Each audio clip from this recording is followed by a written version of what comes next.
Bueno, antes que nada, solo para recordarle que ya nos estamos acercando al final del semestre. Entonces ya estamos con las últimas entregas, cerca de las últimas entregas.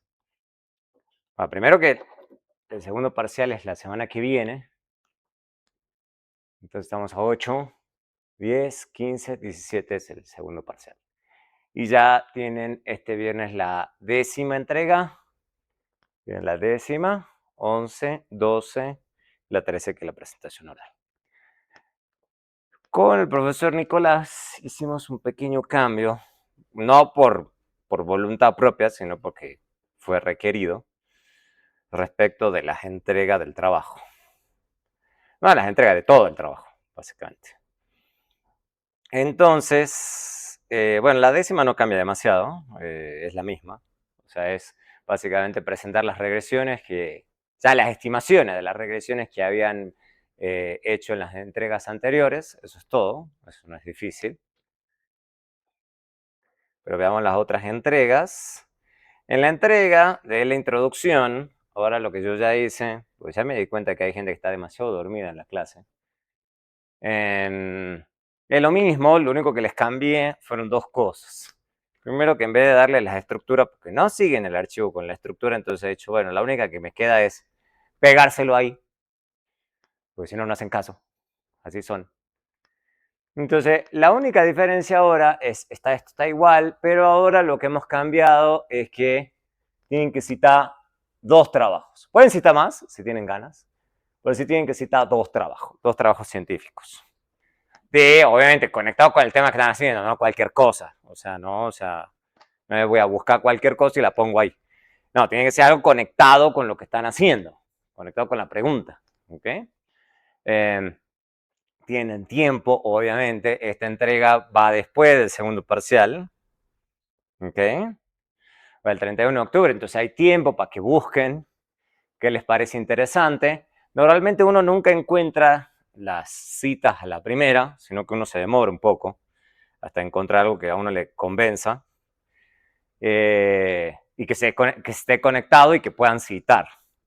¿Quieren citar más? Pueden citar más, pero lo que estamos pidiendo son dos. Y eso va a ir a las demás entregas. En la entrega ya del documento, obviamente, la idea es que tienen que mantener esas dos citas. No les va a dar el tiempo para buscar mucho más, honestamente, no creo. Entonces lo tienen que entregar, tienen que ir en la entrega final, en la presentación oral, tienen que explicar un poquito esos dos trabajos, no wow, pero sí destinarle un tiempito a ese trabajo, y también va a estar en el examen final. En el examen final les vamos a hacer preguntas sobre su propio trabajo. Entre esos, la cita científica. Entonces se tienen que aprender que han leído. O sea, no es como que es la clásica que hacen ustedes, que entre los 5 dicen, no, vos busca la cita y lo ponemos en el trabajo y yo me olvido y nadie lo lee. Porque así son. Uno ya los conoce. ¿Okay? Entonces pónganse las pilas, porque eso va a estar en el examen. O sea, va a estar en el trabajo y va a estar en el examen. Y le estoy diciendo hoy, 8 de octubre. Entonces no me digan después, ay, profe, pero yo no sabía que había que ver la cita, no. Que había que leer. Hay que buscar con calmita. Van a Google Scholar y buscan lo que quieran, digamos. Informalidad, Colombia. Y buscan ahí qué les parece interesante. Informalidad de Colombia, nueva evidencia, esto está, normalmente Google Scholar lo hace por relevancia, pueden hacerlo por fecha. Busquen algo, lo que les parezca interesante, que esté conectado de nuevo con la investigación de ustedes. Entonces pueden buscar alguna cosita. Obviamente, una vez que la encuentran, porque esa es otra que también lloran, les gusta llorar, cliquean. Este es un PDF, PDF de desarrollo, y va. ¿Qué es lo que hace uno? Todo el mundo. No se lee todo el trabajo. Uno va, ve el título, lee el resumen y uno empieza de ahí. Y uno ya con el resumen uno ya se da una idea si más o menos está conectado con lo que a uno le interesa, y después lo máximo que uno hace es leerse la introducción, las conclusiones, y de ahí más o menos uno sabe de qué va el paper o de qué va el trabajo. ¿ok? No me digan que se descargó, porque así son, digamos, se descargan 10 trabajos y dicen, no, profe, que vamos recién en el segundo y no vamos a terminar nunca, esto está demasiado difícil. Yo no les estoy diciendo que se lean todo. O sea, los dos que sí elijan, sí, esos dos sí. Pero si han buscado 5, 10, 20 trabajos, no se lean todos, porque no les va a dar el tiempo humano. ¿Okay? Entonces busquen dos que les parezca interesante. Y esos dos así apréndanselo bien, porque de nuevo, eso va a estar en sus entregas, va a estar en sus entregas, va a estar en la expresión oral y va a estar en el examen final. Le estoy pasando con bastante tiempo, entonces no digan que uno no les avisó. ¿Ok? Dudas, preguntas hasta aquí. Consultas que tengan de esto de buscar dos trabajos científicos, porque ese es el otro tema. No entreguen, encontramos este artículo del tiempo, no, tienen que ser dos artículos científicos. ¿Okay? Busquen cosas que sean interesantes, dos que estén interesantes. Listo.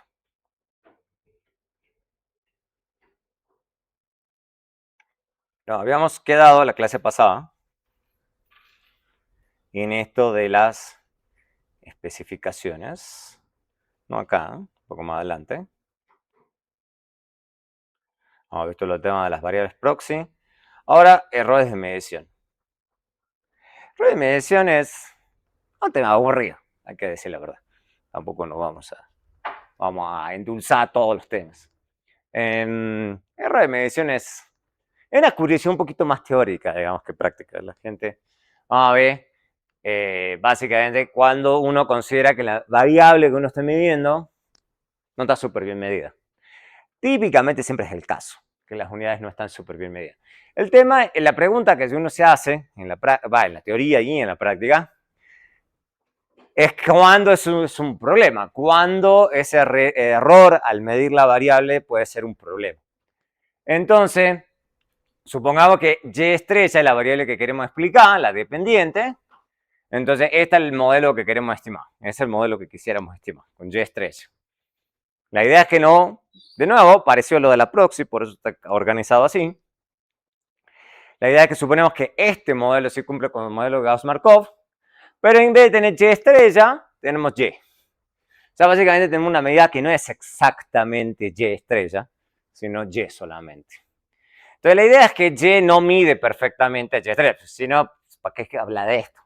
Digamos, o sea, la idea es que es una medida imperfecta, una medida con error. Ese es el chiste. Entonces, típicamente uno se piensa que incluso ingresos, ahorros, gastos, son, pues, especialmente en los hogares. En las firmas uno puede suponer que las firmas sí llevan un mejor registro de eso, porque si la firma lleva malos registros de sus ingresos o ahorros, se quiebra. En cambio, el hogar, digamos, cuando van a un hogar, típicamente se le pregunta y la persona responde típicamente lo que se acuerda.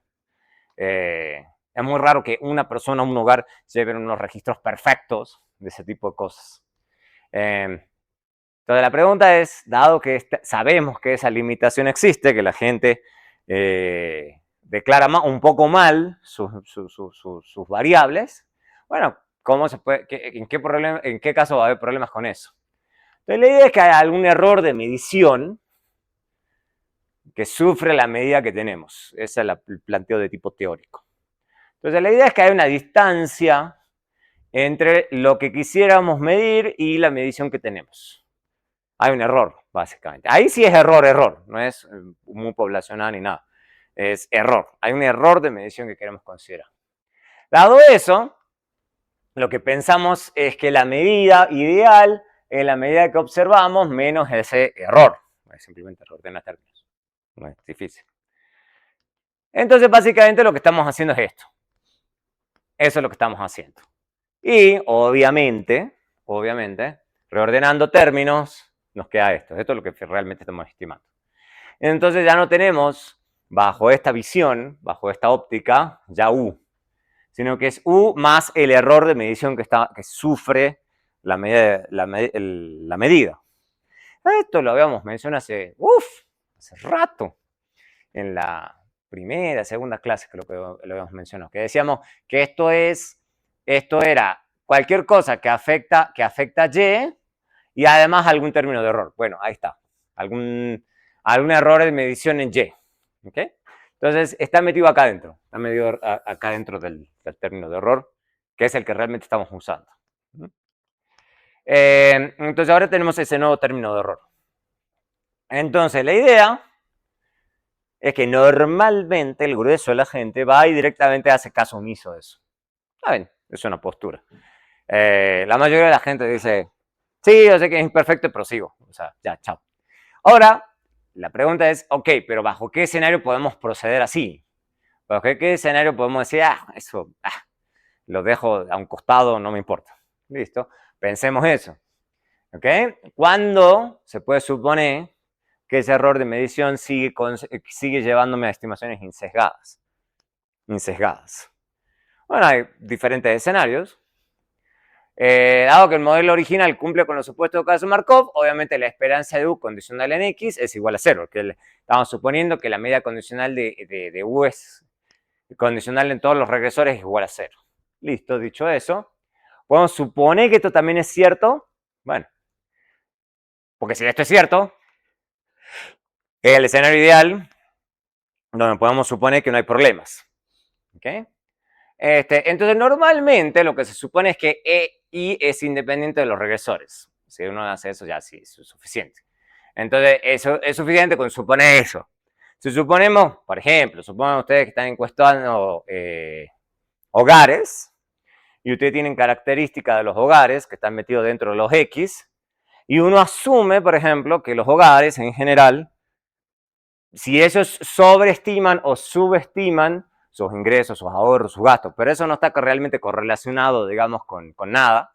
Por ejemplo, no es que hogares, no sé, con más miembros subdeclaren y los hogares con menos miembros sobredeclaren. O que, no sé, si el jefe de hogar es hombre, si el jefe de hogar es mujer, los hogares con el jefe de hogar más educado, menos educado. O sea, como que es independiente. O sea, puede haber algún error de medición, pero si ese error de medición es independiente de esas características que estamos encuestando o lo que sea que estamos teniendo en la base de datos, en realidad eso no nos importa. Ese es un buen supuesto razonable, bueno, que ve en cada caso. ¿Okay? ¿Qué pasa con la relación entre este error de medición y el término U? ¿Okay? Suponiendo que no están correlacionados, ¿okay? Nosotros podemos suponer que la varianza de U más la varianza del error es obviamente, dado que estamos suponiendo que no están correlacionados y por propiedad de varianza, esta varianza, ¿ok? Es mayor a la varianza que si tuviésemos una mejor medida, ¿ok? Una medida sin error de medición. O sea, eso aunque suene un poco tonto esa ecuación, pues las ecuaciones son importantes. ¿Qué me está diciendo esa ecuación, básicamente? ¿Qué significa entonces, bajo esa ecuación, tener error de medición?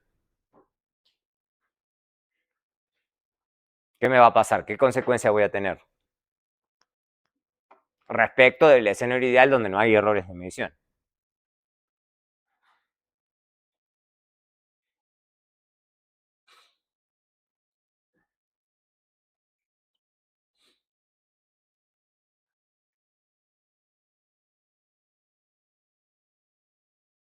¿Qué consecuencias trae eso? A ver si lo deberían saber.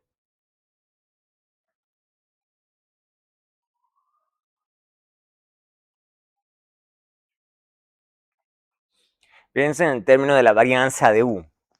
Hemos tenido que lidiar con la varianza de U 1000 veces. Y lo van a hacer hasta el de acá para adelante.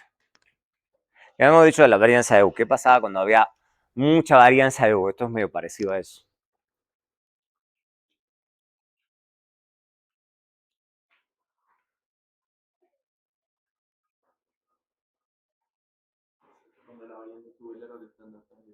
Sí, claro. Exacto. Eso es lo que va a pasar. Entonces, si sube eso, si sube la varianza del término de error, del sigma, básicamente, con el que estamos lidiando, ¿qué consecuencias traía eso? en nuestras estimaciones. Exacto. Entonces, ¿eso qué significa en términos generales? ¿Qué pasa con la precisión de las estimaciones? Baja la estimación, la precisión. ¿Okay? Entonces, esto nos está diciendo una consecuencia clara, que nos está diciendo que cuando usted incorpore errores, básicamente se va a volver más impreciso lo que usted está haciendo. Y viceversa, cuando esté bien medido, oye, entonces va a ser más preciso. ¿Okay? Entonces hay que pensar ese tipo de cosas. O sea, vamos a tener estimaciones más imprecisas. Más imprecisas. O sea, ¿qué significa? Básicamente que los T bajan, los p-values suben, o sea, la significancia estadística va a bajar en toda la estimación. Esa va a ser la consecuencia general. Entonces, si usted tiene error de medición, hay una solución clara al problema. ¿Okay? Obviamente, puede ser compensado con una muestra grande. Volvemos. ¿Por qué una muestra grande en general uno piensa que va a resolver el problema? Va a resolver no, pero es una potencial solución.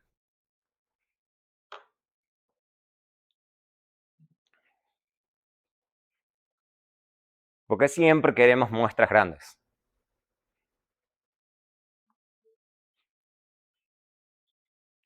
Desde la clase 0 que estamos hablando de muestras grandes.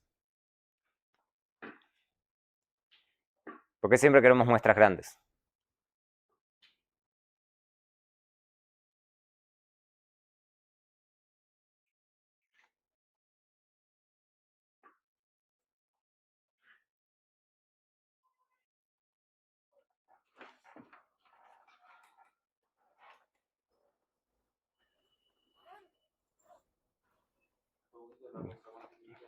¿Cómo?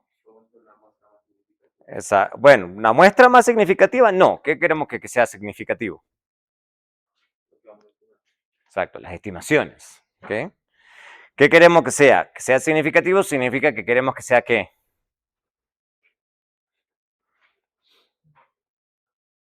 Hemos dicho que siempre queremos estimaciones que sean ¿qué? Insesgadas y además ¿qué? Eficientes. Insesgadas y eficientes. Eso es lo que siempre queremos. Queremos insesgamiento y eficiencia. Eso viene del teorema de Gauss-Markov. ¿Se dan cuenta que va todo juntito? Porque va todo adentro de la clase. Entonces, de ahí viene. Entonces, esto es lo que nos está diciendo. Cuando tenemos una muestra grande, vamos a tener mucha varianza en los regresores, en la variable dependiente y podemos ganar precisión en las estimaciones. Cuanto más varianza haya, mejor. Y eso lo logramos muchas veces con una muestra grande. Porque significa que tenemos más datos. No más datos. Cuanto más datos, mejor. Simple. ¿Ok? Obviamente, el problema, por ejemplo, es cuando ya empezamos a romper esos supuestos. Ustedes suponen, por ejemplo, que el error no es independiente de los regresores, entonces no se puede garantizar que las estimaciones sean sesgadas. Por ejemplo, lo que les decía, supongan que ustedes que tienen alguna característica, ustedes dicen, no, es que los hogares, no sé, que eso sí, es un supuesto razonable, ¿no? Suponer que los hogares más ricos son los que más van a subdeclarar sus ingresos. O sea, es razonable, digamos. O sea, decir, no, es que... Entonces ahí sí puede haber algún término de error. ¿Ok?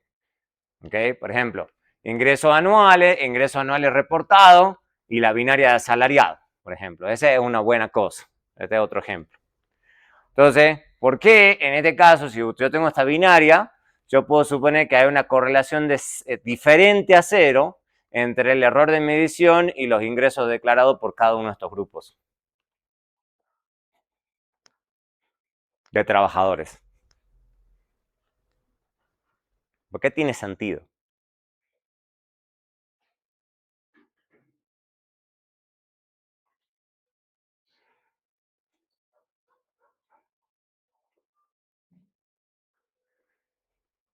Es una binaria nomás, se las estoy haciendo fácil. ¿Por qué allá el error de medición ya no tiene una correlación diferente a cero con esto? Porque ese es el problema. Y acordemos que el error de medición es la distancia entre esto, que es lo que yo quisiera medir, y esto.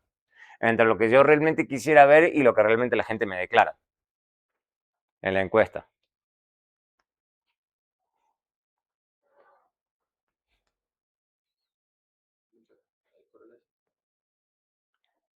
Pensemos. Hay que pensar acá. ¿Quién de estos dos grupos seguramente me va a declarar mejor las cosas? Con menos error, básicamente. ¿Por qué?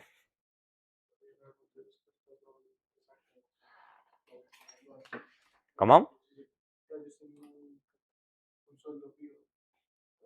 Claro, es el tema. Los asalariados típicamente tienen algún sueldo fijo, normalmente, digamos, entonces típicamente declaran, no, yo gano tanto, digamos, y normalmente eso es acertado, digamos, porque uno sabe exactamente cuánto le entra en la cuenta, digamos, todos los meses, entonces más o menos uno en la cabeza lo tiene. En cambio, ¿qué pasa con las cuentas propias?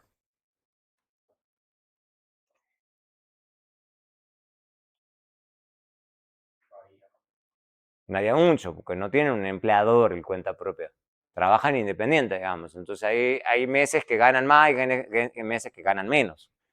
Entonces, a la hora de que yo le pida que me declare, él me va a declarar algo, pero no sabe exactamente ese número, digamos, porque fluctúa mucho. Entonces me tirará un número, pero no, casi con seguridad va a tener error. ¿Okay? Entonces, este es un buen ejemplo en donde no podemos suponer que el término, que el error de medición es independiente de las variables que yo estoy midiendo. ¿Mm? Entonces, siempre hay que pensar eso, ¿okay? Dentro de los regresores que estoy estimando, porque si ese es el caso, entonces yo puedo tener problemas. ¿Okay? Entonces, puede ser que la covarianza entre esto y esto, por lo que acabamos de decir, sea diferente a cero. Entonces, consideremos el modelo de regresión simple que es este. ¿Okay? Suponemos que este es el modelo de regresión, suponiendo que esto cumple con los supuestos de Gauss-Markov, ¿okay? Obtenemos estimación sesgada. El tema es, a ver, para que acá cambió y creo que esto es de Woolrich y no hice la... Listo. Entonces, esto es mínimo cuadrado ordinario si yo tengo... Acá. Entonces, acá estamos suponiendo que va a haber problemas en este modelo que yo quiero estimar.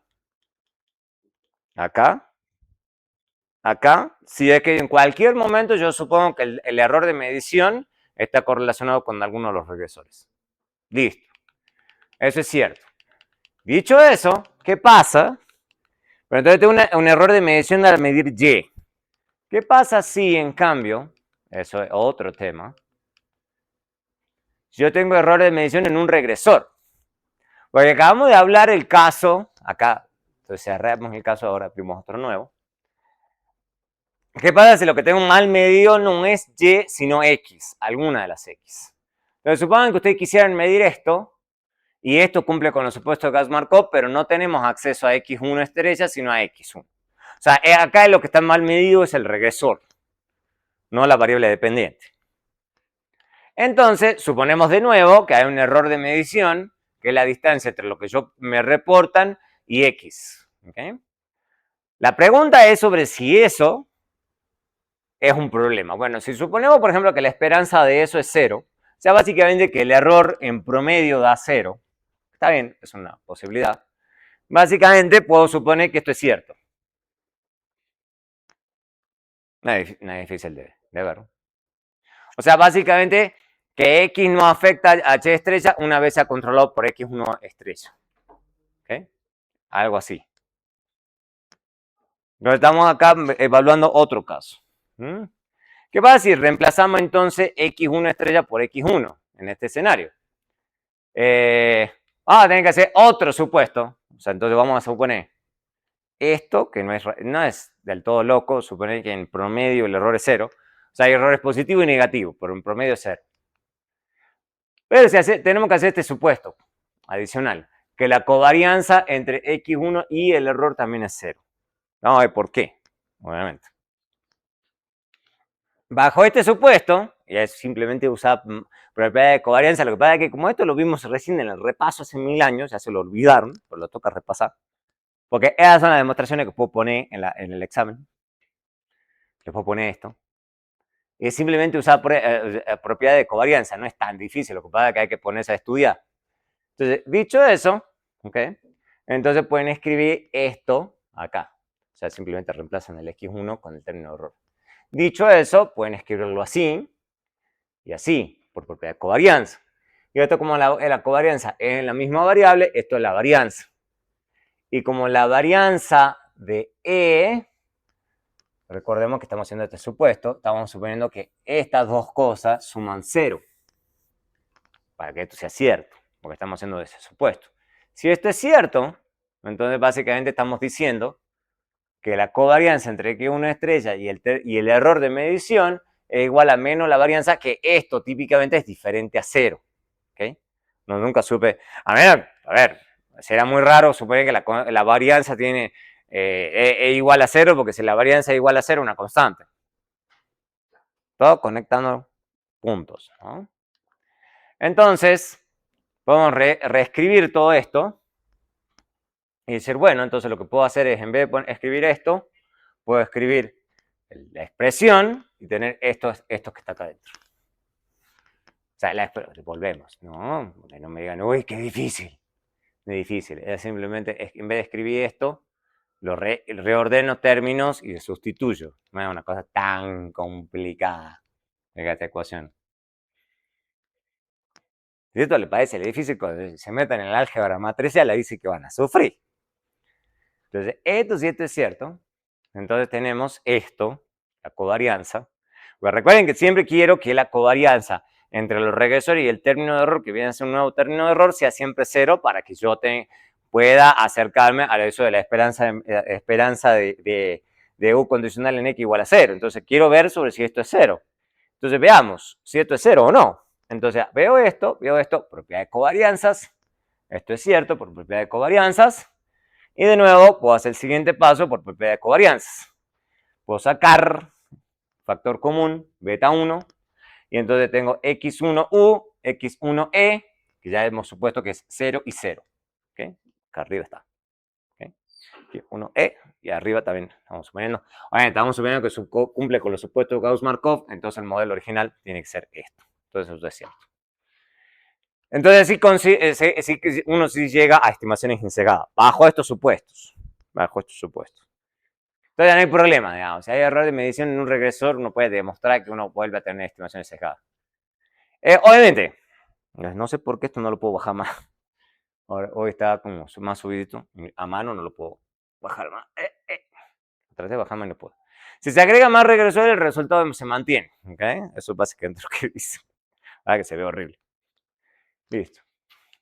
Sin embargo, la varianza de esto pasa lo mismo que recién. O sea, en el momento que uno asume que hay errores de medición, de vuelta tenemos el mismo sacrificio, básicamente, que dijimos recién. Básicamente se tienen estimaciones más imprecisas. O sea, entonces, cuanto usted peor se midan las cosas, tanto en la variable dependiente como en las independientes, más imprecisas van a ser las estimaciones y menos significativas casi con seguridad van a ser las estimaciones. Eso es lo que va a pasar. ¿Okay? Entonces, esto incrementa el error de la varianza. Hay otra cosa que la gente, porque en alguna clase les pueden hablar de esto, que es lo que se llama, que acá sí hay problemas, es lo que se llama error en variables clásico. Eso es diferente. Error en variables clásico supone que esto es cierto. Comparemos con esto, ¿no? Chin, chin, chin, chin. Esto. O sea, esto parece tonto, pero ahí lo que estoy cambiando es que acá no hay estrella, en el otro sí. Y esa diferencia tan tonta, si tiene serias consecuencias más adelante. Vamos a ver por qué. Entonces, dicho eso, bajo este supuesto, ahora hacemos lo mismo de recién. Covarianza, reemplazamos, hacemos covarianza acá, varianza de acá ya no es 0. No hay problema. Pues estamos suponiendo esto. Y esto es la varianza y esto es diferente a 0. Entonces la covarianza entre x1 y y es diferente a 0. Eso es un problema. A ver por qué. Entonces, básicamente haciendo esto, pero tenemos esta covarianza, la covarianza entre el término de error y el x, hacemos otra demostración, y es diferente a 0. Si la covarianza entre el término de error y los regresores es diferente a 0, entonces se tienen estimaciones sesgadas. Entonces, acá sí hay problemas. Acá sí hay problemas. ¿Okay? Entonces, fíjense que solamente cambiar una notación ahí, que parece inocua, no, si trae consecuencias. Y eso es lo que en muchas clases, muchas no, tratan de resolver, digamos, si el problema se considera que es serio. Básicamente se puede demostrar, no se les voy a dar más la demostración. Estas sí, se las puedo poner en el examen, así como todas las que estamos viendo. Estas son todas demostraciones. O sea, yo le podría decir en un examen, demuestre que si tenemos un error en variables clásicos va a obtener estimaciones sesgadas. Es un examen, es un ejercicio de examen. ¿Okay? Y no es difícil, lo que pasa es que como no estudian. Entonces, básicamente, pero no les voy a pedir una demostración como, por ejemplo, demostrar que se subestima beta 1. O sea, por eso a veces eso le llama sesgo de atenuación. Eso se llama sesgo de atenuación del error de medición. Y básicamente, incluso agregando más regresores, el problema persiste. El problema no se resuelve con más regresores. Entonces, el único caso que se obtienen estimaciones insesgadas, ¿okay? Es si la variable con error no está correlacionada con ninguna de las variables, que va a ser raro. ¿Okay? ¿Cuándo puede ser un problema? Hay que pensarlo bien. Hay que pensarlo bien en qué casos esto puede ser un problema y dónde toca resolverlo. Entonces, por ejemplo, el ejemplo que yo tengo, y yo el otro día me lo puse a pensar y digo, sí es cierto, en ese escenario puede ser un problema. Por ejemplo, si ustedes tienen, esto es básicamente, recuerden, esto es lo que yo quisiera medir y esto es lo que, y hay una diferencia entre lo que yo quisiera medir y lo que la gente me declara. Entonces, supongan que esto es promedio universitario y yo quiero ver el efecto de consumo de sustancias sobre el promedio universitario. Hay mucha gente que también lo hace con salarios. O sea, ver si el consumo de sustancias afecta sustancias. ¿Y cuánto, digamos? Porque uno podría tener diferentes hipótesis. Uno podría pensar que o es nocivo, o en una de esas es inocuo, o en una de esas hasta lo potencia, quién sabe. Pero con el consumo de sustancias, ¿qué es lo que uno asume en lo que es declaración de consumo de sustancias que va a tender a ocurrir? Si uno le pregunta a la gente, consumo de sustancias. En el caso marihuana, pues supongan que puede ser alcohol, cigarrillo, no sé, cocaína, drogas, lo que ustedes quieran, no, lo que se les ocurra. ¿Qué es lo que seguramente va a pasar? ¿Cómo? Se pueden negar, pero suponiendo que sí te declaran, digamos, ¿qué es lo que casi con seguridad va a pasar?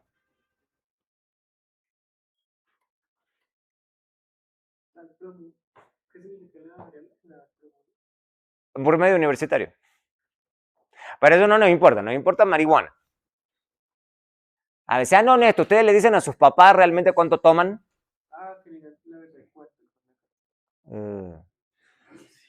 O sea, ¿ustedes le dicen de verdad a sus papás cuánto toman? No. Ustedes siempre le dicen, no, yo me tomé una cervecita. No, no es cierto. ¿Ok? ¿Okay? ¿Qué es lo que tiende a hacer uno? Uno miente, digamos, uno tiende a no decir. ¿Ok? En el caso de marihuana, ¿qué es lo que casi con seguridad va a pasar? O si consumen, que dicen, no, yo casi no. ¿Ok? Entonces hay que pensar eso. ¿Ok? Entonces, supongan que ustedes le preguntan a la persona, ¿consume marihuana en los últimos 30 días? Sí, es cierto, digamos, puede haber un montón de gente que te diga que no. Pero incluso la que sí consume, es casi con seguridad nos va a mentir. ¿Okay? Entonces, podemos suponer que tenemos en realidad una declaración de la gente, que es el consumo reportado. Entonces va a haber una diferencia seguramente en lo que la gente me reporta y lo que yo realmente quisiera medir. ¿Okay? Entonces supongamos que la relación está dada por esto. Algo fácil. O sea, que lo que me declara gente alguna conexión con lo real existe, ¿no es cierto? Lo que a nosotros nos preocupa, recuerden, es esto, el error de medición. ¿Okay? Entonces, podemos suponer, obviamente, que para los no consumidores no hay error de medición. O sea, a ver, si alguien no consume y me dice que no consume, el error de medición es cero. Ahí no hay problema, digamos. El problema lo tengo con la gente que sí consume. La gente que sí consume, que acabamos de decir, casi seguro me va a mentir. ¿Ok? Casi con seguridad. En cambio, yo sí puedo suponer que el consumo de marihuana de la gente que sí consume es mayor a cero. O sea, básicamente que el término de error, si hay un error de medición en la gente que sí consume. Entonces, ahí sí hay un problema. ¿Okay? Ahí sí hay un problema. Eso implica básicamente que la covarianza entre esto y esto es diferente a cero, por lo que no se cumple, ¿cómo se llama? Porque lo que tenemos es básicamente un problema de error de medición clásico. Entonces, este es un buen ejemplo, digamos, en el sentido de que mucha gente le interesa ver el tema del efecto de consumo de sustancias sobre ciertas variables. Y el tema que, econométricamente hablando, sufre errores de medición, porque básicamente la variable está mal medida. ¿Ok? Toca corregir por eso. En esta clase no vamos a ver las soluciones, solamente que entiendan el problema. ¿Qué se puede hacer? ¿Ok? Una forma de resolverlo, que lo van a ver en clase más avanzada, es el uso de variables instrumentales. En esta clase no lo vamos a ver, estamos viendo lo básico. ¿Ok? Pero en una clase avanzada les pueden dar como ejemplo, vamos a usar una variable instrumental para el tema de error de medición en el consumo de sustancias. ¿Ok? Pero no lo vamos a ver en esta clase. Pero sí es importante que lo tengan en claro ustedes. ¿Ok? De que si las variables están mal medidas, puede haber problemas. O puede que no. Tienen que entender en qué casos hay problemas y en qué casos no. A ver esto, que esto sí lo van a sufrir, lo han sufrido y lo van a sufrir en sus trabajos, de acá para adelante. ¿Ok? Que son las variables datos que faltan, o missing. ¿Ok? Datos faltantes. Cuando no hay datos de cosas. ¿Ok? En muchas bases de datos nos puede faltar información de variables claves. No, eso es usual, nos pasa a todos. Que hay ciertas variables que queremos estudiar, pero faltan datos. Faltan datos. Por ejemplo, los que estuvieron usando la WDI se van a dar cuenta que, por ejemplo, para datos PIB para países, ¿ok? Cuanto más atrás se quieren ir, peores son los datos. ¿Ok? Si ustedes les han dado 2025, casi consiguen. Pero, por ejemplo, si ustedes quieren ponerse a conseguir datos de PIB para África en los 80, en los 70 es un lío, porque normalmente ellos estaban como con guerras civiles, golpe de Estado y demás, es un lío. Entonces no hay datos. La pregunta es, ¿cuándo eso es un problema? Vamos a preguntarnos eso. ¿Ok? O desempeño académico. Por ejemplo, ustedes podrían querer en una base de datos, en una encuesta, decirle a la gente, o sea, ustedes quieren, ¿se acuerdan que habíamos hablado de coeficiente intelectual? Bueno, una cosa que le puede preguntar uno a la gente es, no el coeficiente intelectual, porque es muy difícil, sino pregúntense, si le preguntan, bueno, pero ¿cuál es el promedio en su secundaria? Bueno, no es ustedes hoy se acuerdan, yo ni me acuerdo ya en este punto, digamos, cuál era. Entonces, casi con seguridad, ustedes le van a preguntar a gente adulta y ya ni se acuerdan, digamos, la gente cuál era su promedio. Entonces, alguna gente se va a acordar, otra gente que no. Y voy a tener missing. Por eso eso no se pregunta en las encuestas de hogares, porque es medio, casi con seguridad la gente no va a responder, porque no se acuerda. ¿Okay? Entonces, la pregunta es, ¿cuál es el problema? Siempre que falte esa información de esas variables, entonces ese dato no se puede usar. Porque básicamente esa persona, básicamente yo para poder meterlo en la regresión, bueno, eso por un tema de lógica, se desaparece. Vamos a verlo rápido. Porque no se puede usar en la regresión. Y por eso la gente los molesta a ustedes con poner el número de observación. Vamos a hablar rápidamente de eso. Básicamente en la base de datos, ustedes tienen, a ver, se ve, sí, esto. Ustedes tienen Y, tienen X1, X2, X3, y supongan que tienen datos acá, tienen dato, pero no tienen dato acá. Supongan que no tienen dato acá, tienen dato acá, tienen dato acá, tienen dato acá. Dato aquí, dato aquí, dato aquí, no hay dato aquí. No tienen dato acá, tienen y no tienen dato aquí. Algo así. Entonces, ¿qué es lo que va a pasar en la regresión? Lo único que va a poder hacer la máquina es usar estos datos. Estos son los únicos datos que se pueden usar. ¿Por qué? Porque son los únicos datos para los que tengo datos completos. La pregunta que uno se está haciendo es si perder este dato y perder este dato es un problema. ¿Okay? Y puede ser serio. Por eso que lo que yo les digo, ustedes cuando hacen las regresiones, ustedes creen que es capricho de uno. Reg 1, Reg 2, Reg 3. Y uno le dice a ustedes que abajo pongan el número de observaciones. ¿Por qué? Porque esto no es lo mismo que acá pase de 1000 a, no sé, 950, no es tan grave, a que en la siguiente me queden 100 observaciones.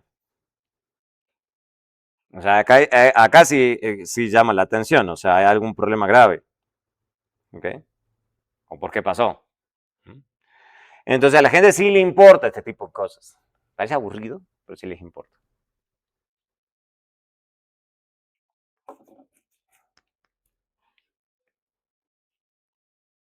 Dato que falta. Entonces, básicamente, cada vez que hagamos eso se llama estimador de casos completos. Eso se llama estimador de casos completos. O sea, típicamente uno siempre está haciendo estimador de casos completos. ¿Mm? El problema es si es un problema, ¿ok? Si las observaciones se pierden en forma aleatoria, entonces la falta de los datos no es un problema. O sea, básicamente, si ustedes asumen que alguna gente responde, otra gente no responde y no me genera un problema, ya, o sea, uno procede. El problema es si uno quiere utilizar todos los datos disponibles, ¿ok? Ahí típicamente la gente no hace eso. Vamos a ver por qué. La gente no trata de obligarse a eso. Por ejemplo, suponiendo que tienen datos completos para y, x1 y x2, pero no para x3, algo sencillo. Una solución entre comillas, lo pongo como solución porque es un enredo, la solución, es básicamente armar una variable si es observado y 0 si no es observado. O sea, básicamente es imputarle ahí donde hay missing, ponerle ceros. Medio raro hacer eso. Básicamente, donde no se ve x3, le ponen 0, para que precisamente en vez de que tiene missing, ahí tenga ceros. Las diferentes, básicamente es tomar el ejemplo que les acabo de dar e imputarle ceros.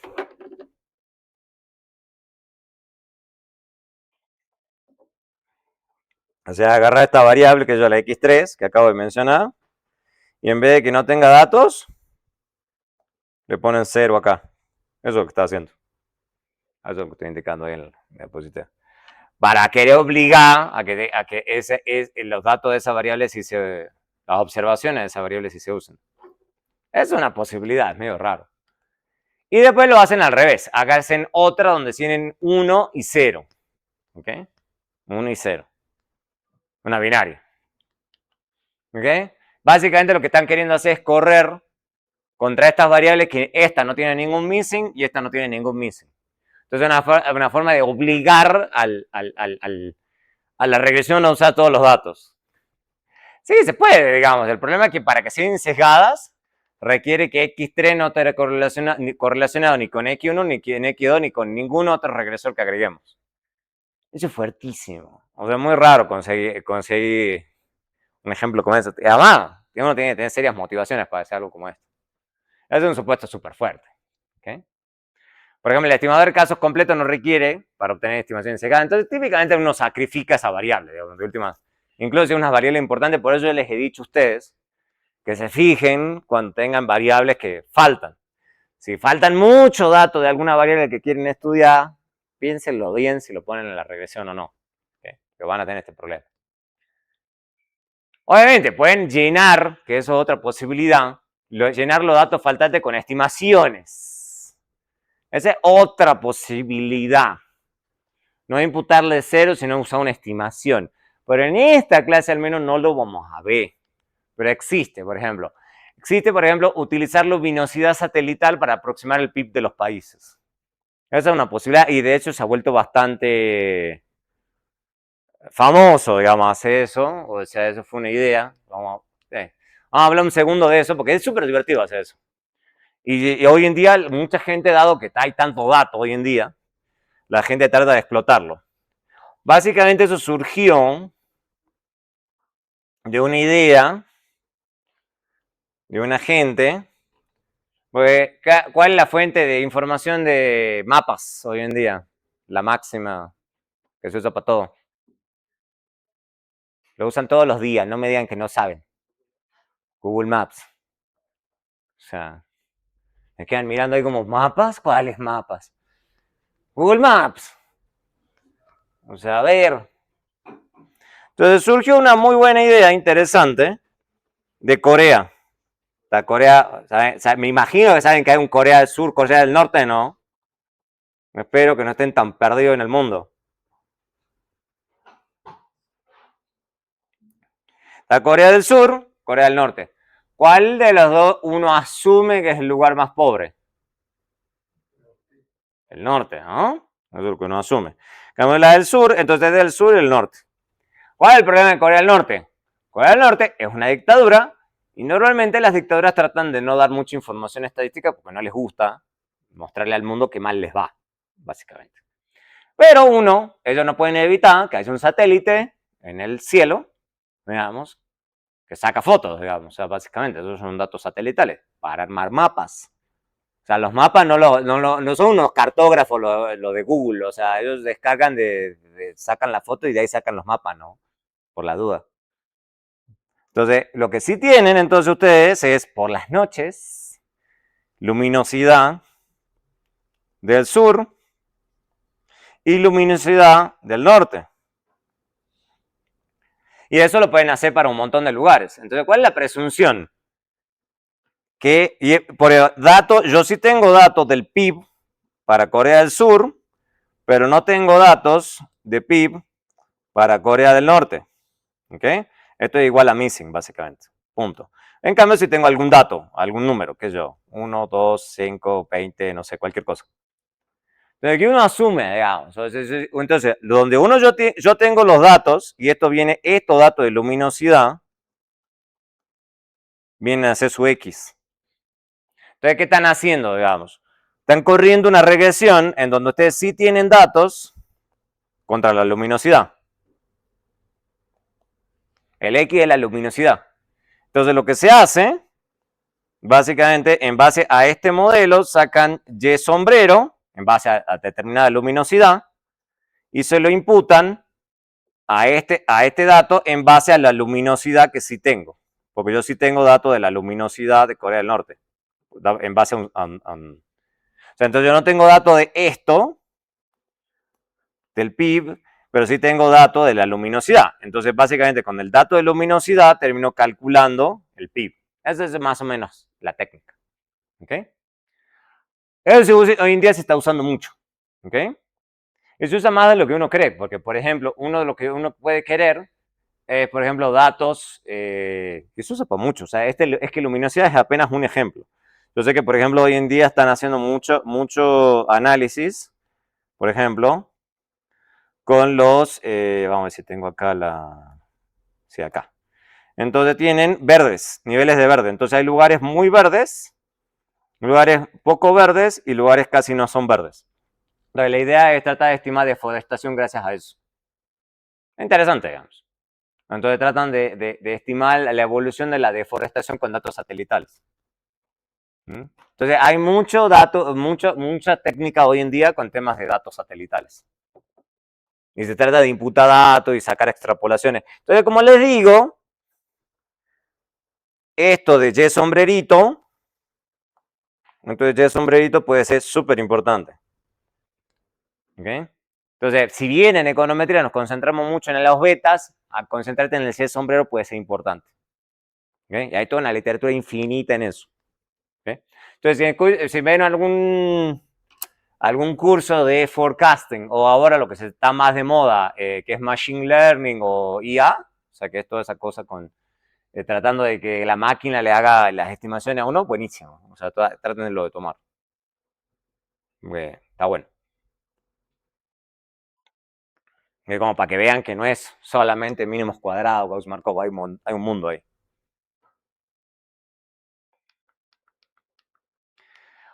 Bueno, otro problema que podemos tener, miren cómo hay problemas y problemas. Y lo que le digo, lo que yo busco de esta clase es que ustedes aprendan los problemas. En el resto de su carrera, de la carrera esta y su carrera profesional, van a ver las soluciones a esos problemas. Entonces, supongan que la muestra es no aleatoria. Entonces, esto es romper uno de los supuestos de Gauss-Markov. Esto no es una casualidad, no es que me lo estoy inventando. ¿Okay? Es muy posible que el supuesto modelo extraaleatorio sea violado. Por ejemplo, activos en un hogar. ¿Okay? Entonces, típicamente los hogares más ricos no van a declarar mucho sobre los activos. Entonces, vamos a tener missing ahí, pero es básicamente un missing no aleatorio, digamos. No podemos suponer que los datos que estamos perdiendo son aleatorios. O sea, en general los hogares ricos son los que menos activos nos van a querer declarar. Lo que decíamos recién, también datos de países típicamente va a ser de los más pobres. Entonces, ¿por qué esto también es importante? Porque básicamente si ustedes corren regresiones para datos de países y ustedes quieren hacer una cosa de 200 años para atrás, casi con seguridad las conclusiones que van a sacar se lo van a sacar para países ricos y no para países pobres.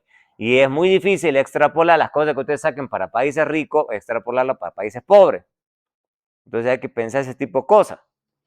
O nacimiento, que ya lo hemos visto en otro ejemplo. Que hay menos información del padre que de la madre, porque típicamente el padre puede desaparecerse, la madre no. ¿Okay? La madre le toca hasta ahí. O consumo de sustancias, que también lo acabamos de ver.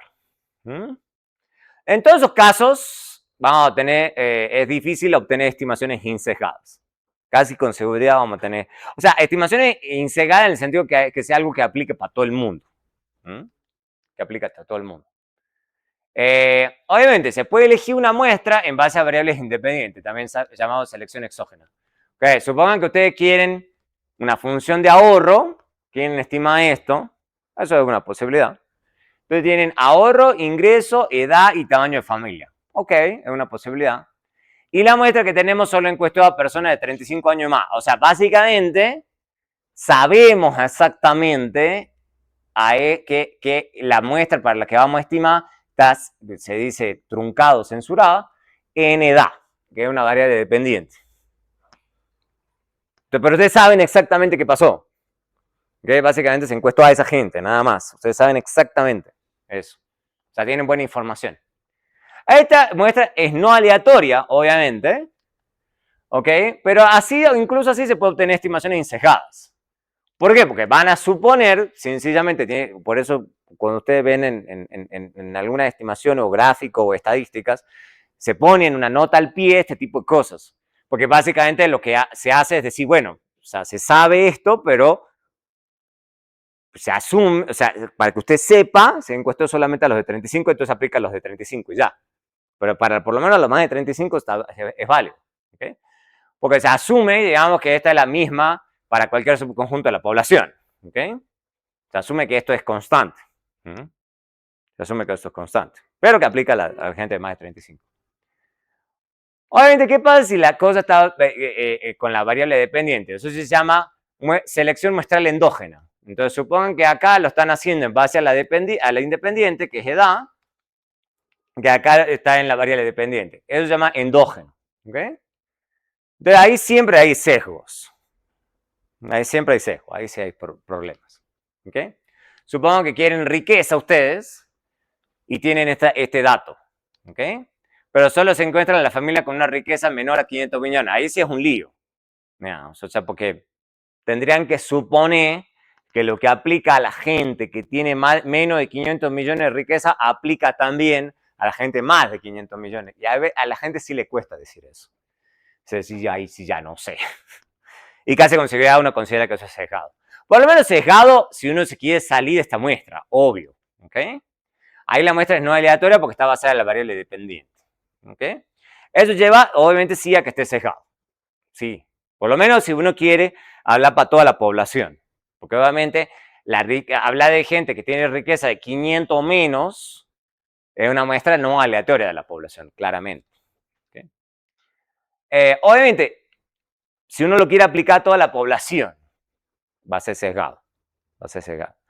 Insisto, esto, si uno no lo quiere resolver, con poner una nota al pie está bien. Y uno dice, acá se encuestaron a la gente con estas características. Y listo, y funciona.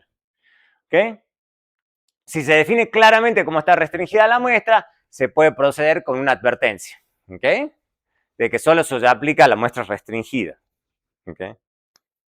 Y listo, ya a veces mucha gente hace eso. Por ejemplo, casi todas las encuestas de hogares de Colombia y del planeta se restringen a un subconjunto de ciudades, ¿okay? Típicamente las que tienen más población. Entonces, por eso es que ustedes en el trabajo de investigación de esta clase y a futuro, no si pone los datos salieron de tal lugar y uno pone las características por este tipo de cosas. Porque uno tiene que saber de dónde le están saliendo los datos y aquí qué tan representativos son. Entonces, típicamente la gente dice, por ejemplo, la gran encuesta integrada de hogares hoy está plenamente identificada para 23 ciudades, pero no es representativo de toda Colombia realmente.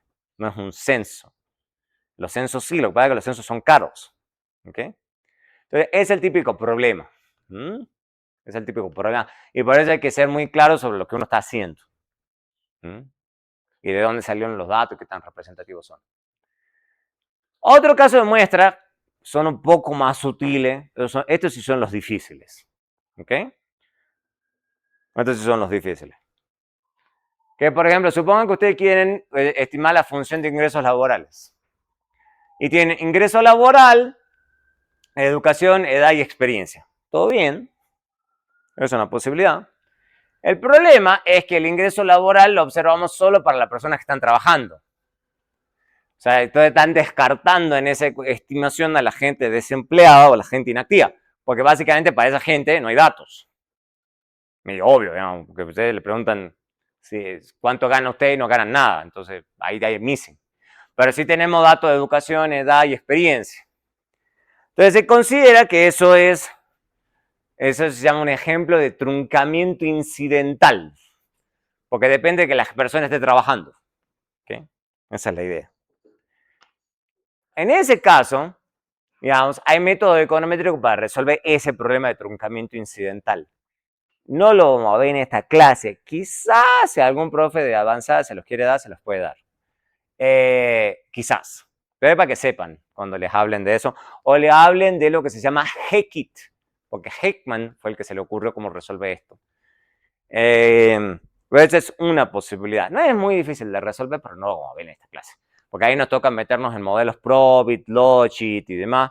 No los voy a meter en esa historia. ¿Okay? Otra cosa que les puede pasar también, esta va a ser la última que vamos a ver dentro de los problemas que ustedes pueden tener, son los famosos observaciones. Y esto sí les va a aparecer en los datos a la gente que use WDI. Le pasa a todo el mundo. Las famosas observaciones aberrantes o outliers, se llama en inglés. ¿Ok? Puede que en alguna muestra haya estimaciones que se vean muy influenciadas por unas pocas observaciones. ¿Ok? Por ejemplo, eso se llama aberrante o outliers. Se dice que hay algunas observaciones, si la estimación del modelo que realicemos cambia de forma sustancial al eliminarlas o incluirlas, digamos. Pero normalmente uno lo corre con todo el mundo y después se fija si hay algún bicho raro. ¿Okay? Esto básicamente, bueno, esto puede ser imputar los datos, pero eso es raro que le pase a uno. O sea, por ejemplo, por eso ¿se acuerdan que yo les dije que tienen que limpiar la base hace 1000 años? Era para revisar ese tipo de problemas. Entonces, por ejemplo, si ustedes tienen en la base de datos una cosa que dice 9999, esto típicamente indica missing, ¿ok? La persona no respondió. Pero ustedes pasan derecho, o sea, porque ustedes pasan olímpicamente, digamos. Ustedes creen que los datos están fantásticos. Y no, los datos no están fantásticos. Y la máquina no resuelve esos problemas, les corresponde a ustedes resolver esos problemas. Pero como no prestan atención, ¿ok? Lo usual es corregir eso, obviamente, ya está. O sea, esa parte es fácil, ¿ok? Ahí con tener cuidado con el procesamiento de los datos es suficiente. Y yo llevo años haciendo esto, o sea que yo sí me doy cuenta cuando ustedes metieron la pata. Uno sí se da cuenta. Ustedes creen que no, pero uno sí se da cuenta. ¿Ok? Cuando ustedes metieron la pata. Lo usual es que haya unas pocas personas o unidades, o individuos, o países, que tienen valores raros. ¿Okay? Tienen características muy diferentes. Por ejemplo, tener en la gran encuesta de hogares los datos de un multimillonario en la muestra y el resto de la muestra tienen ingreso medio y bajo. Ese es el caso típico. ¿No? Usualmente, los organismos estadísticos detectan eso y sacan a esa gente, porque esa gente sí molesta. Molesta en el sentido que me sesga todos los promedios, las estimaciones y demás. Pero normalmente lo sacan a esa gente. No es tan claro, porque esa es la otra típica, digamos, la de la gente que dice, no, pero profe, tira a esa gente, listo, digamos. Sí, lo que pasa es que esa gente puede ser importante, ¿ok? Puede ser importante. Porque puede tener información muy importante, ¿ok? Para hacer los análisis. Entonces, normalmente lo que se recomienda es presentar las estimaciones con y sin esas observaciones. Normalmente, eso no significa que se haga siempre, pero uno lo hace con y sin. Entonces, cuando estén haciendo el trabajo de investigación, háganlo con y sin y vean qué tanto cambia la historia. ¿Ok? Obviamente, se pueden hacer otras cosas que ya hemos visto antes, como tomar logs, ¿ok? O que tienden a ser menos propensas a valores aberrantes, ¿ok? Aunque no siempre funciona. Lo vamos a ver. ¿Ok? Tengo dos ejemplos ahí. Pero como para que lo veamos rápidamente, lo veamos en un ejemplito, antes de cerrar este tema. Básicamente, eso con una nube de puntos se van a dar cuenta. En una nube de puntos, y lo vamos a ver con datos, pero es simplemente para darles la intuición. O sea, básicamente, es una nube de puntos que ustedes pueden tener acá, y tienen dos bichitos como por aquí. Ese es un caso típico de outlier. ¿Ok? Pasa todo el santo tiempo. Todo el santo tiempo. Por ejemplo, estos dos bichitos les pasa todo el santo tiempo cuando ustedes quieren analizar inflación. ¿Cuáles son los bichos raros en inflación en la región? Por ejemplo, supongan que ustedes quieren analizar países de Latinoamérica. ¿Cuáles son los dos bichos raros en inflación en la región? Argentina y Venezuela. ¿Okay? Entonces, normalmente uno muchas veces saca en Argentina y Venezuela de muchos análisis precisamente por ese problema. ¿Okay? Porque son bichos raros. ¿Okay? Son bichos raros. Entonces, hay que pensar ese tipo de cosas. Si hay bichos raros en sus muestras. Si hay gente que se salga demasiado. O, por ejemplo, que hay gente que creo que está usando datos de firmas. Entonces, por ejemplo, pueden tener, que ellos supongan que este es tamaño de firma. Supongan que tienen un histograma. Por eso los histogramas son importantes. Tienen todo esto así. Y ven que acá hay dos firmas gigantes. Por eso los histogramas son importantes. Ahí que le queda la duda a uno si dejara a estas firmas o no. ¿Ok? Porque las firmas gigantes en una de esas se comportan muy diferente a las firmas pequeñas y medianas. Entonces a uno le queda la duda sobre si dejarlas o no. Hay que pensar ese tipo de cosas. Podrían hacer el análisis con y sin esas firmas, a ver qué tanto cambian las conclusiones.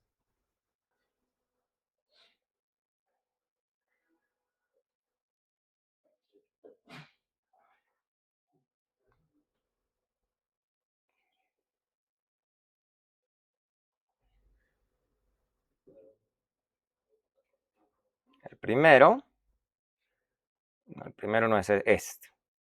Ardichem Spec.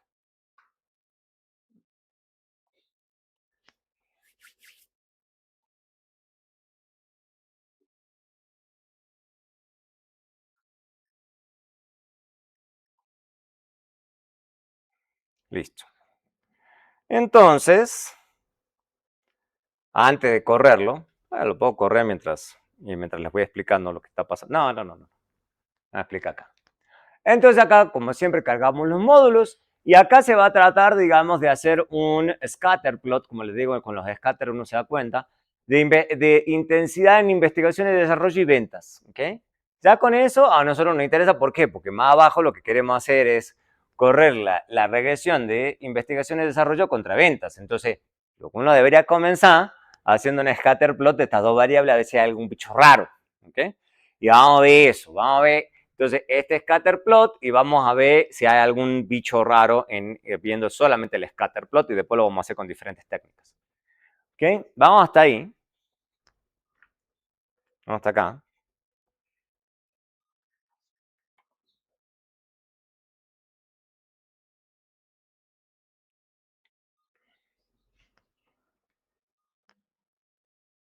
Entonces ahí nos está dando. Ah, ¿por qué no corrió? Ahí está, sí. Se demoró nomás. Eso que está arriba es otra cosa que nada que ver. Esto que está acá arriba es otra cosa. Entonces, esto es lo que yo me quiero concentrar. Entonces, estas son las bases de datos que tenemos. Entonces, fíjense que el scatter plot ya más o menos a uno a veces le da pista. Fíjense cuáles vendrían a ser los bichos raros acá. Estos puntitos que ven por aquí, ¿cierto? Estos son los casos raros. Porque fíjense que la mayoría de los datos están como por aquí. Entonces, estas dos son los bichos raros. Que acá tengo sales. Sales. Entonces, básicamente, estas deben ser firmas que venden mucho. ¿Ok? Firmas que venden mucho. ¿Mm? Entonces, habría que ver si una de esas, si las conclusiones cambian mucho, poniendo y sacándolas de la estimación. Ya con el scatter plot, entonces se dan cuenta. De hecho, yo puedo correr Summary Statistics acá. Pues le digo que las estadísticas sirven para algo, no es solamente repetir como unas maquinitas. Fíjense, me está diciendo, uy, no se ve ahí. Voy a tratar de ver si lo puedo poner arriba. La pantalla no esté suficientemente abajo, es bien molesto. Voy a poner acá.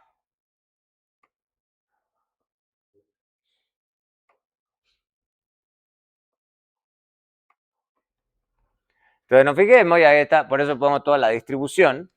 ¿Se ve ahí? Sí. Corre un poquito para la izquierda. Entonces fíjense que en promedio me da 3.800, pero hay unas firmas que tienen 39.750, que es seguramente esta, ¿ok? Y la mediana, fíjense, es mucho más baja, que recuerden que la mediana es mucho menos influenciada por valores extremos. Entonces, la mediana de las firmas es mucho más bajo que la media.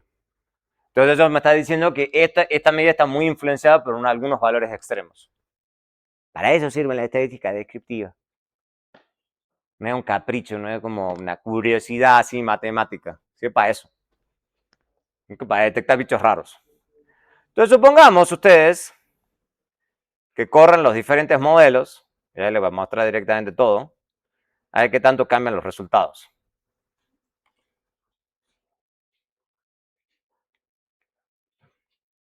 Entonces, corremos esas regresiones que estoy haciendo, solamente para los efectos de mostrarles qué está pasando.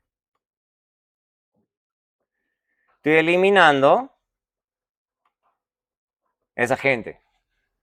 Acá. Fíjense ahí. Acá está para todo el mundo. Esa es la 1. Ah, no, acá está la 2, porque esta la 2 tiene los controles. Acá le estoy diciendo, corra esto, pero solamente si las ventas son menores a 30.000 y acá si las ventas son menores a 10.000. ¿Mm? Entonces, esas son las 4 regresiones. Entonces, esta es la regresión simple. ¿Ok? Y fíjense que es interesante que la simple me está diciendo que básicamente me da una estimación no significativa para ventas. Y yo le agrego controles y ya me sigue dando no significativa. Si uno no eliminaría esos dos bichos raros, uno que tendería a pensar, no, entonces las ventas no tienen nada que ver con la investigación y desarrollo. Sin embargo, con solamente eliminar una de las observaciones, ya pasa de ser no significativa a significativa. Entonces puede haber grandes diferencias de eliminar esas observaciones. Sin embargo, eliminamos la segunda y se vuelve un poco menos significativa, pero la estimación puntual pasa de 2 a 3. O sea, se aumenta en un 33%. Entonces, esto es un buen ejemplo en donde eliminando un par de observaciones puede haber mucha diferencia. ¿Okay? De que pasa de prácticamente ser 1 y no significativo a 2 y significativo o 3 marginalmente significativo. Entonces uno juega un poco con ese tipo de cosas. Juega con eso. Otra posibilidad, como le acabo de decir, es ponerlo con log. Usar todo en logs. Si lo hago en logs, ¿se sigue viendo algún bicho raro acá? Log contra log.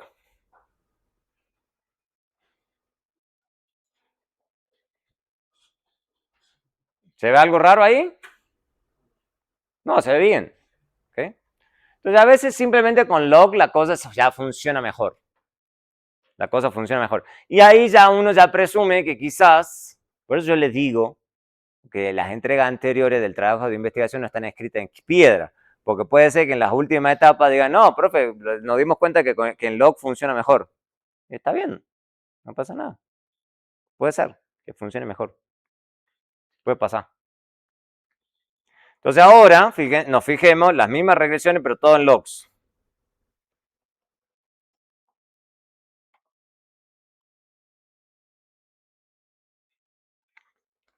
Entonces nos fijamos y ahora ya son, ahora que pasar de ese nivel al log-log. ¿Cómo voy a interpretar estos coeficientes? Eso ya deberían saberlo.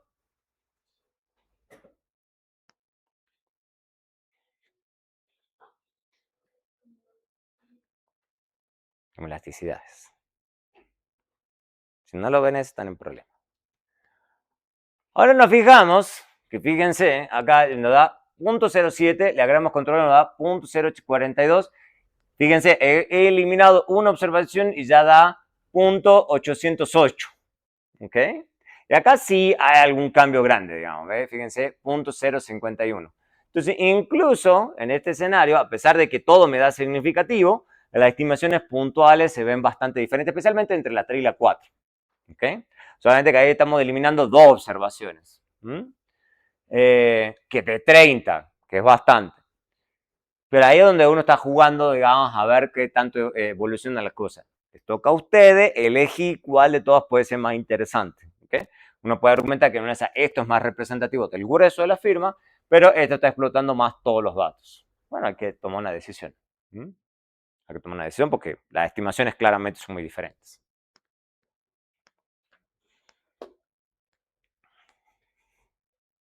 Vamos el último caso. Spec. Horrible el nombre.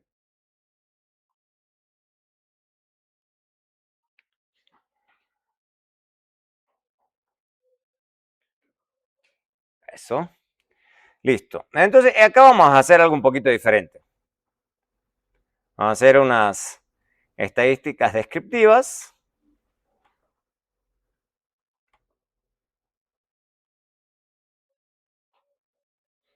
Esta es otra base de datos. Diferente. Sobre diferentes estados de Estados Unidos. ¿Ok? Entonces, esto típicamente pasa mucho en Estados Unidos, eso de que tenemos datos para diferentes estados de Estados Unidos. Por eso básicamente se hace como un panel de estados. La pregunta es si hay algún bicho raro en esta base de datos. Voy a poner acá, no me interesa tanto la base, sino esto. Esto es lo que realmente me importa.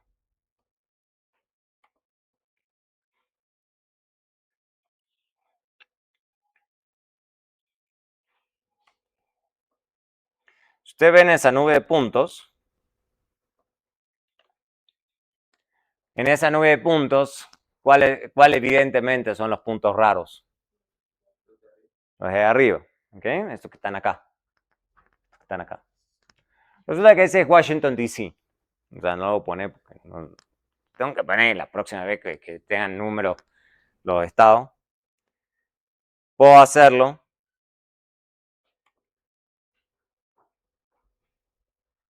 Sin DC. Excluyendo a DC. Entonces, fíjense que agregar o no agregar esos puntos cambia bastante el gráfico, ¿no? El otro gráfico se veía como casi que plano, mientras que sin DC esto se ve hacia abajo. Entonces, si uno se concentra en esto, digamos, esto es logaritmo del ingreso per cápita versus mortalidad infantil. Entonces, lo que uno ve a ojímetro desde lejos es que parece haber una correlación negativa. Si yo hubiera dejado los datos de DC, parece que no hubiese correlación. ¿Okay? En cambio, acá sí. Entonces puede ser importante eliminar a DC del análisis. Y lo mismo va a pasar para muchos análisis. Por ejemplo, este es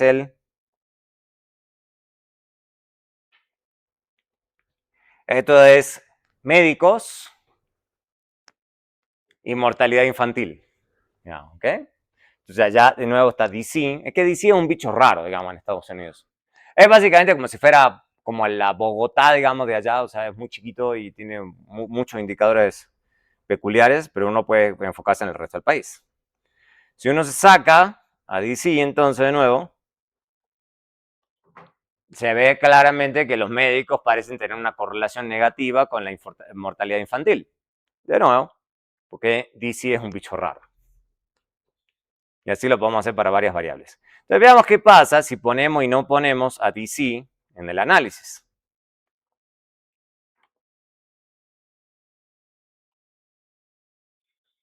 Entonces nos fijamos, son dos observaciones. ¿Ok? Fíjense, entonces tengo 102 observaciones y acá tengo 100. O sea, he sacado solamente 2. Entonces, da unas cosas un poco razonables y otras no tanto. Recuerden que esto es mortalidad infantil. Entonces, nos está diciendo que a medida que el ingreso sube, la inmortalidad infantil baja, ok. Pero fíjense que a medida que si tenemos estos datos, dice que si tenemos más médicos, sube la mortalidad infantil. ¿Eso es razonable? No, ¿cierto? Es medio raro, digamos. Y que no hay ninguna correlación con población, también es medio raro. Digamos, saquemos a esos dos bichos raros, acá, sacando a DC, fíjense que ya da cosas más razonables. Logaritmo negativo, la coeficiente para mortalidad infantil negativo y la población positivo. ¿Okay? Que también tiene sentido, que a medida que hay más población, la mortalidad infantil en una de esas sube, pero simplemente porque que hay más gente, digamos. Entonces la probabilidad que la mortalidad infantil sea más alta es más alta, obvio. Pero fíjense cómo puede cambiar el día y la noche si ustedes ponen o sacan ciertas observaciones. Ahora bien, la misma solución de recién. Supongan que ustedes dicen, no, a mí me parece que una vez haciendo con log, porque el profe me enseñó eso, que el log resuelve todo, es la varita mágica de la econometría. No necesariamente. Acá está el log de ingreso per cápita y log de la mortalidad infantil, que es un índice, ¿no? No es un porcentaje, es como cuántas muertes cada tantos mil habitantes. Fíjense que siguen apareciendo los bichos raros. Siguen apareciendo los bichos raros. O sea, no es una varita mágica. No digan que yo les enseño cosas que yo no dije. Entonces, de nuevo, se ve diferente. Si uno lo, bueno, y acá vuelve a aparecer también DC como un bicho raro. Entonces lo hagamos de nuevo, ahora con logs. Entonces nos fijamos que incluso si yo tengo el log de la mortalidad infantil, me sigue dando que un coeficiente positivo para los médicos, que tampoco tiene sentido. Vuelvo a sacar a esta gente y sí me da negativo, que es lo que uno pensaría. Y me da positivo y significativo y súper significativo con población. Y negativo con el ingreso per cápita. Entonces fíjense que las consecuencias pueden ser muy diferentes e incluso se da viéndolo, sacándolo con log. Entonces no confíense en que log va a resolver todos los problemas. Hay que correr un montón de cosas e ir viendo qué pasa. Entonces, tras bambalina, para su trabajo de investigación, corran varias cosas y vean qué les da interesante o no. ¿Ok? Prueben poniendo y sacando observaciones, si es que dan cosas raras, cómo cambian las conclusiones. Hagan pruebas, jueguen un poco con los datos y muéstrenme lo que les parece interesante. ¿Ok? Listo. Hasta acá llegamos con esto de los problemas que pueden tener. Entonces, como se habrán dado cuenta, hay problemas fáciles de resolver como este que son aberrantes. Muestra no aleatoria puede ser un poco más difícil. Los datos faltantes, hay que pensarlo y hay que mostrarlos. Errores de medición, qué consecuencias trae, en qué casos puede ser un problema, en cuáles no. Si hay errores de medición en la dependiente o independiente. Las proxies, el uso de proxy apropiado. Prueba contra alternativas no anidadas, la prueba reset y formas funcionales. ¿Okay? Todo eso son problemitas que ustedes pueden tener. Y los tienen que conocer. Los tienen que conocer porque les puede pasar a ustedes, como los pueden ver en algún trabajo. Todo esto va al examen. Todo. ¿Okay? Desde la primera clase hasta esto. Ya el viernes vamos a empezar con otro tema. Recuerden, el viernes, no de esta semana, de la otra es el examen. Solo para los que llegaron tarde, recuerden, ahora cambié, bueno, para este viernes está fácil, no cambió mucho que digamos. Sí les puse a continuación porque veo que hay gente dormidísima, que no está prestando atención. Entonces les puse en la siguiente página qué es lo que tienen que poner. Ahí lo tienen que poner, tienen que usar ese formato. Pero porque no hacen caso. Uno les pone, no use ese formato, vuelven a usar el mismo formato. Digo, bueno, la terquedad. Y después les puse en la otra entrega, después del examen, el 31 de octubre, sí tienen que entregar ya su introducción. En esa introducción tienen que citar 2 trabajos científicos. Al menos 2. Pueden citar más si tienen ganas, pero solo 2. Solo 2 trabajos científicos. ¿Okay? Trabajo científico, eso significa no artículo de diario, ni nada, ni enlace, no, son 2 trabajos científicos, 2 papers. ¿Okay? Buscan 2 papercitos que les parezca interesante. Están avisados. Y lo mismo va a pasar en esa entrega, en la entrega del documento, ahí está, y en la presentación final y en el examen final. En el examen final les voy a preguntar sobre esos 2 trabajos que ustedes eligieron. ¿Ok? En su grupo. Entonces no cometan el error de pasarle esa pelota a alguien más y que esa persona sea la única que haga eso. Porque después en el examen final se lo voy a tomar a todos. Entonces no digan que uno no les avisó. Les estoy avisando hoy, 8 de octubre. Entonces no me digan que no sabía. ¿Okay? Porque esa es la otra clásica. Ah, que no, yo no sabía. Están avisados. Listo.